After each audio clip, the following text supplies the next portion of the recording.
स्वराज्य संघटनेला महाराष्ट्र स्वराज्य पक्षाची मान्यता दिल्यानंतर पहिल्यांदाच 6 ऑक्टोबरला मुंबईत आंदोलन होणार आहे।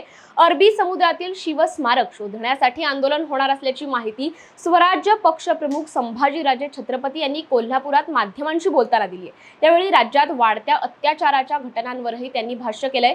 अत्याचाराच्या घटनांवर चोख उत्तर मिळायला पाहिजे। अत्याचाराच्या घटना प्रकरणी सरकार का गंभीर नाही, कठोर कारवाई का होत नाही, असा सवाल संभाजीराजे छत्रपती यांनी माध्यमांद्वारे सरकारला केलाय। स्वराज्य पक्षाची स्थापना एक 3 दिवसाच्या पूर्वीच झालेली आहे आणि एक चैतन्याचं वातावरण सगळीकडे निर्माण झालेलं आहे।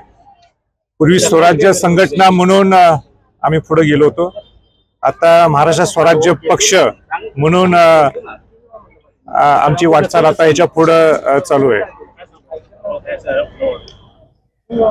स्वराज्य पक्षाचं पहिलाच आंदोलन हे 6 ऑक्टोबरला मुंबईत अरबी समुद्रात जे शिवाजी महाराजांचं स्मारक व्हावं असं जलपूजन सुद्धा झालं होतं आणि त्याला मी स्वतः पंतप्रधानांच्या बरोबर उपस्थित होतो।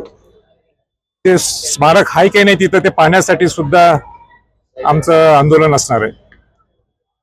पाठोपाठ 11 तारखेला महाराष्ट्र स्वराज्य पक्ष हे जाहीरपणाने त्याचं उद्घाटन म्हणा किंवा त्याचं लॉन्च म्हणा हे पुण्यात होणार आहे आणि मग लगेच पाठोपाठ नाशिक, नांदेड हे सगळीकडे दौरे आखलेले आहेत आणि मग पूर्ण महाराष्ट्राकडे तसे दौरे आपल्याला पाहायला मिळतील।